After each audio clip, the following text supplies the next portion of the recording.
Bonjour à tous, bienvenue dans cette émission. Hier était une journée particulièrement chargée pour Benoît XVI. En la fête du baptême du Seigneur, le pape a présidé une messe dans la chapelle Sixtine, une célébration au cours de laquelle 20 nouveau-nés ont reçu le baptême. Ils sont tous des enfants dont les parents travaillent au Vatican. Comme le veut la tradition, le père de chaque famille a prononcé à haute voix le nom de baptême de son enfant, puis le pape a apposé le signe de croix sur le front du néo-baptisé. Dans son homélie, Benoît XVI a rappelé l'important devoir d'éducation des parents et des parrains et marraines. À la suite de cette célébration, Benoît XVI a récité l'Angélus depuis les fenêtres de ses appartements. Devant plusieurs milliers de fidèles, le pape a invité chacun à se remémorer son baptême, cette naissance spirituelle qui nous a ouvert le chemin de la vie éternelle. Et puisqu'on célébrait hier la journée mondiale des migrants et des réfugiés, Benoît XVI, dans son message, a comparé les migrations à un pèlerinage de foi et d'espérance. Il a souhaité plus de solidarité pour ces personnes. Écoutez-le.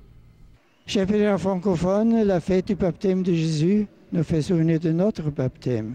Ce jour-là, nous sommes devenus enfants de Dieu, appelés à être dans le monde des témoins de l'amour de Dieu pour chaque personne.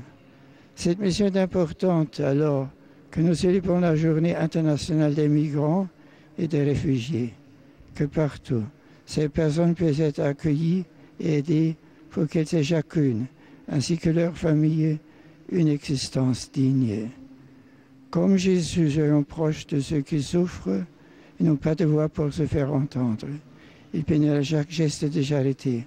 Hier était également une journée mouvementée en France. Plusieurs centaines de milliers de personnes ont défilé dans les rues de la capitale. Ils étaient entre 340 000 et 1 million. Une mobilisation historique pour s'opposer au projet de loi du mariage pour tous qui ouvre le mariage et l'adoption aux couples homosexuels. Écoutez la porte-parole du collectif organisateur. Nous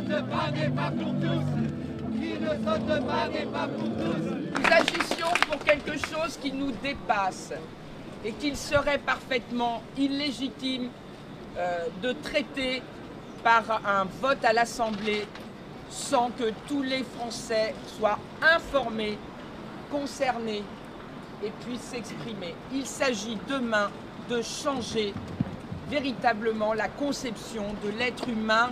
Mes mots ne sont pas trop forts et nous venons le dire aujourd'hui dans la joie, la paix et le respect de chacun de façon très massive. Un enfant doit pouvoir naître d'un homme et d'une femme et la loi doit respecter cela. L'énorme cortège comptait dans ces rangs des manifestants venus de toute la France, de toute opinion politique et de différentes croyances religieuses, parmi eux des homosexuels bien décidés à se faire entendre. Écoutez l'un d'entre eux. Les personnes à l'extérieur de la foule qui critiquent ce mouvement d'aujourd'hui ne voient pas, c'est qu'on est beaucoup de personnes homosexuelles à s'opposer à ce projet de loi, même si après il y en a peu de visibles, parce que elles ont peur du chantage, elles ont peur de l'homophobie des personnes pro-mariage pour tous. On nous donne le mariage, on ne nous l'impose pas, on nous le donne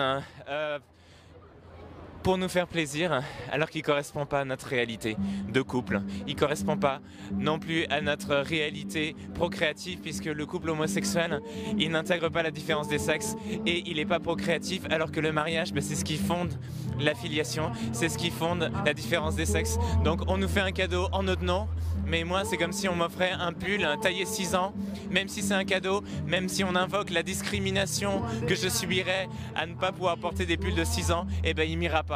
Et même ceux qui veulent du mariage, finalement, ils ne le porteront pas ce pull. Voilà, et le gouvernement de son côté reconnaît une manifestation considérable mais refuse un référendum. Le projet de loi sera donc examiné par l'Assemblée nationale dès le 29 janvier prochain. Voilà, c'est ainsi que prend fin cette émission, mais restez avec nous car nous diffusons ce soir à 20 h une nouvelle série produite par un média catholique allemand en collaboration avec l'Aide à l'Église en détresse.